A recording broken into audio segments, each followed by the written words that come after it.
Class 12 economics का second segment, दो separate segments हैं, मैक्रो इकोनॉमिक्स और आईईडी, इंडियन इकोनॉमिक डेवलपमेंट। दोनों का आपस में कोई लेना देना नहीं। तो अगर आपको मैक्रो इकोनॉमिक्स बहुत अच्छे से आता है तो आईईडी में कोई मदद नहीं मिलेगी। मैक्रो इकोनॉमिक्स नहीं आता है तो आईईडी में कोई नुकसान नहीं होगा। दो बहुत अलग सेगमेंट्स है। इंडियन इकोनॉमिक डेवलपमेंट पूरी की पूरी बुक 40 मार्क्स की आएगी बोर्ड्स में। 3 यूनिट्स में डिवाइडेड है।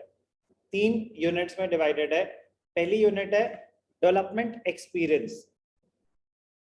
इंडियन इकोनॉमी की बात हो रही है तो सिंस 1947 टिल टुडे, तो 1947 से लेके आज तक का 3 पार्ट्स में डिवाइडेड है।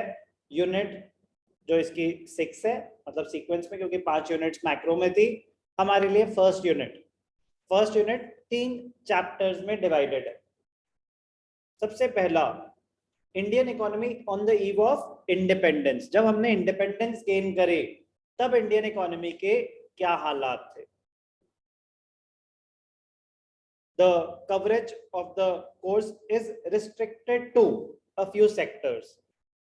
तो हम पढ़ेंगे Indian economy on the eve of independence, agricultural sector के क्या हालात थे, इंडस्ट्रियल सेक्टर के क्या हालात थे, फाइनेंशियल सेक्टर के क्या हालात थे। तो लिमिटेड स्कोप है हमारा, बहुत ही छोटे छोटे चैप्टर्स है, आपको आइडिया देना चाहते हैं बस।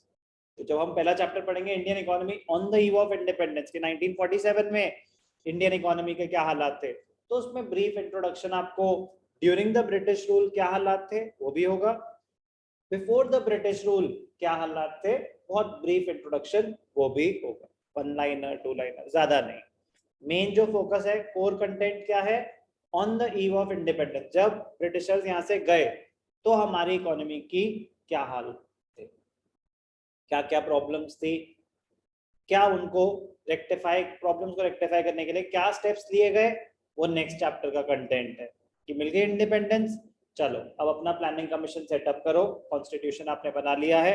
1950 ऑनवर्ड्स, 1950 टू 1990 सेकेंड चैप्टर है कि 1950 से लेकर 1990 तक क्या क्या प्लानिंग कमीशन ने स्टेप्स लिए थे, 5 ईयर प्लान लॉन्च करे थे, क्या इंप्रूवमेंट आई सेक्टर्स में, आई कि नहीं आई।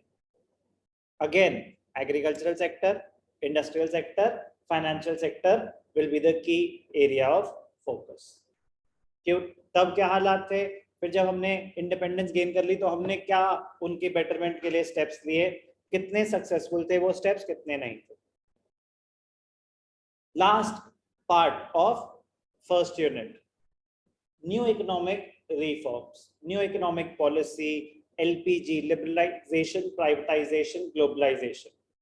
1990 में ही हमारे काफी सारे क्राइसिस होने शुरू हो गए थे फॉरेन एक्सचेंज रिजर्व्स के, जो भी श्रीलंका के साथ हो रहा है हमारा तभी हो गया था। तो तब न्यू इकोनॉमिक रिफॉर्म्स आए थे, नई पॉलिसीज फ्रेम हुई थी जिसमें हमें लोन्स लेने पड़े थे वर्ल्ड बैंक से, आईएमएफ से, बट जब भी कोई देगा तो अपनी टर्म्स एंड कंडीशंस रखेगा। तो लिबरलाइजेशन, प्राइवेटाइजेशन की गवर्नमेंट का रोल कम करो, प्राइवेट सेक्टर का रोल बढ़ाओ, तभी इन्वेस्टमेंट्स आएंगी। Liberalisation, privatisation and globalisation.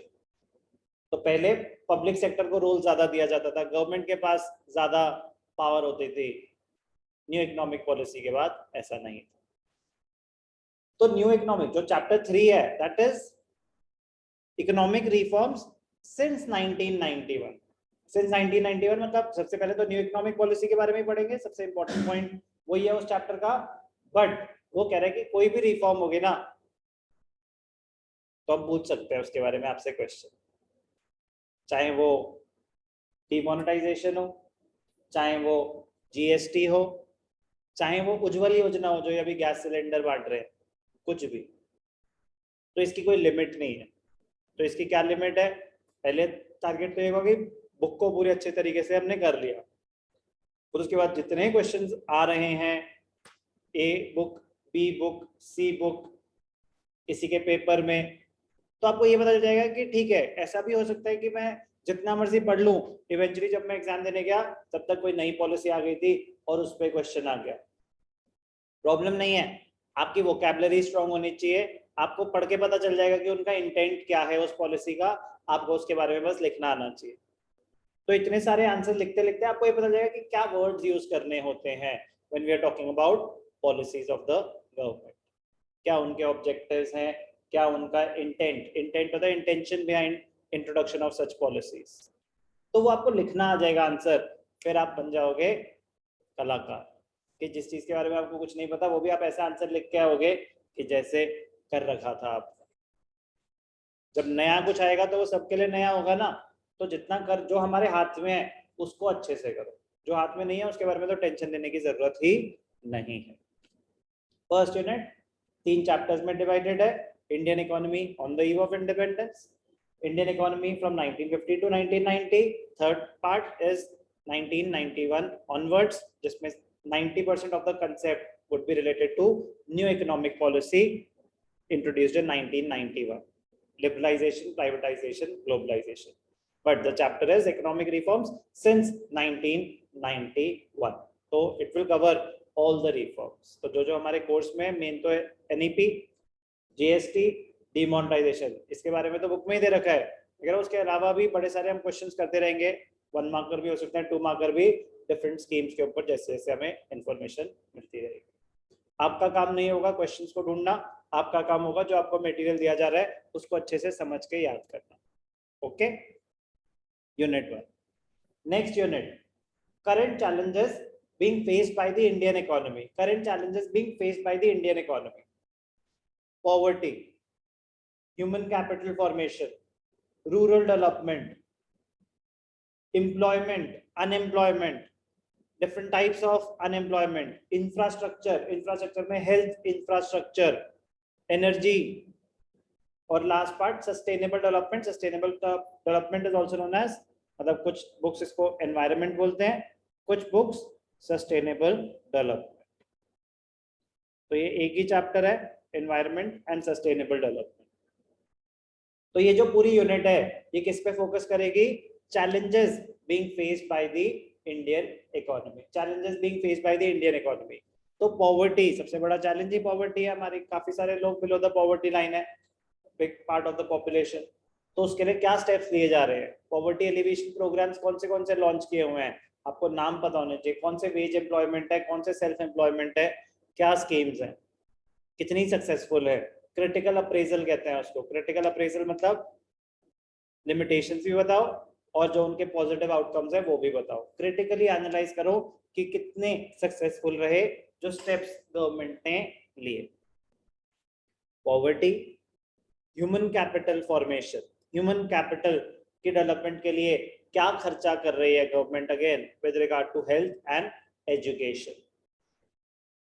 Rural development, क्योंकि majority of the population lives in rural areas, तो रूरल एरियाज को डेवलप करना बहुत जरूरी है। वहां पे क्या इंफ्रास्ट्रक्चर डेवलपमेंट करी जा रही है, क्या फैसिलिटीज, मार्केटिंग फैसिलिटीज या क्रेडिट फैसिलिटीज, कैसे उनकी सिचुएशन को इम्प्रूव किया जा रहा है। एम्प्लॉयमेंट और पॉवर्टी थोड़े से इंटर रिलेटेड है, क्योंकि एम्प्लॉयमेंट क्रिएट होगी तो पॉवर्टी लेवल्स ऑटोमेटिकली कम हो जाएंगे। तो एम्प्लॉयमेंट जनरेशन प्रोग्राम्स के बारे में यहाँ पे भी आएंगे, पॉवर्टी एलिवेशन प्रोग्राम्स और एम्प्लॉयमेंट जनरेशन प्रोग्राम्स सिमिलर हो सकते हैं क्योंकि दोनों का ऑब्जेक्टिव और आउटकम सेम ही होता है, बट ऑब्वियसली यहाँ पे हम कुछ और चीजें भी सीखेंगे specifically related to employment and unemployment. Next part is infrastructure. Infrastructure में हम health infrastructure, energy, power sector, इन सब चीजों के बारे में पढ़ेंगे।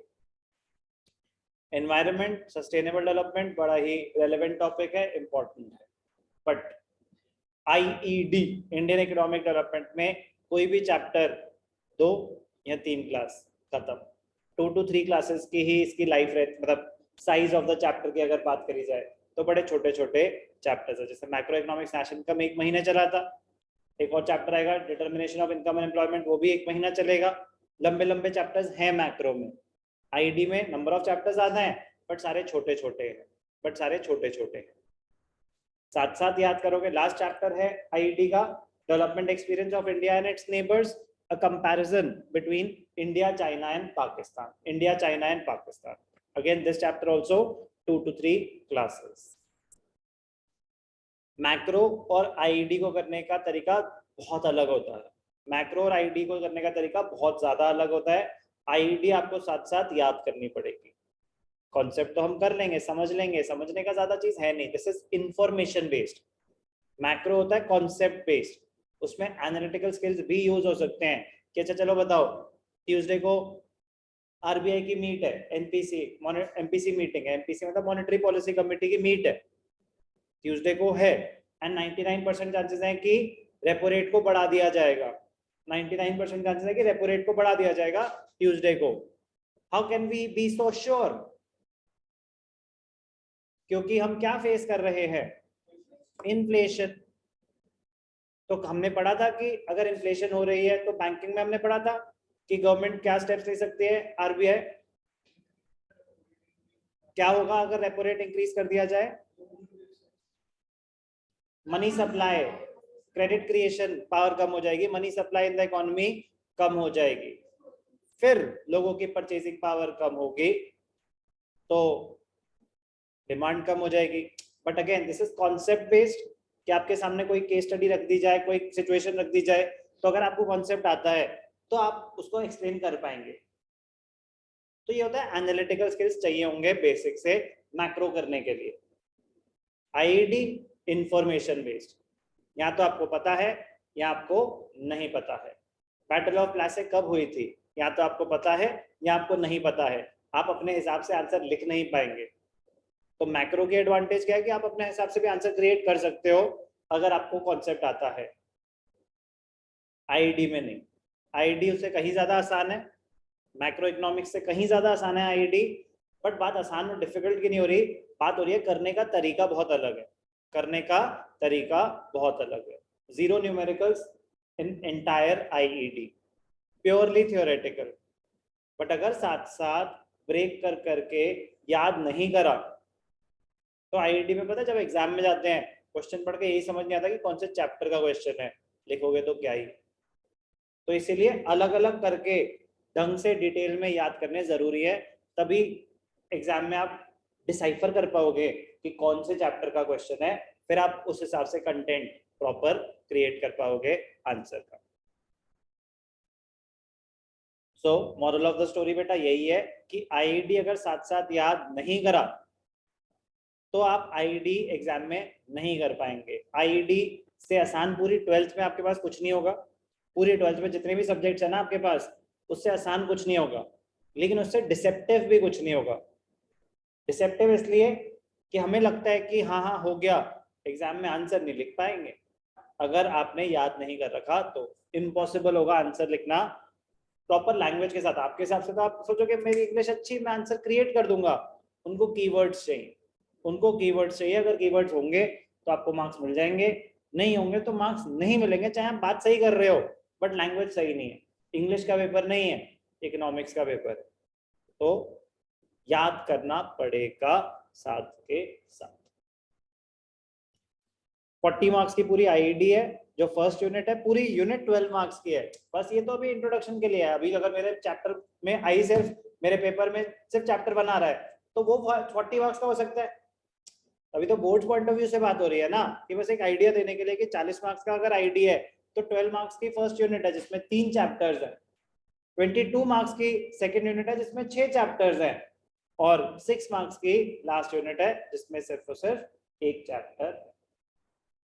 तो अब हम शुरू करेंगे, ऑर्डर में चलेंगे, आईआईडी जंप नहीं कर सकते कि 6, 7, 8, 9, ऑर्डर में चलेंगे। सबसे पहले करेंगे chapter 1, Indian economy on the eve of independence.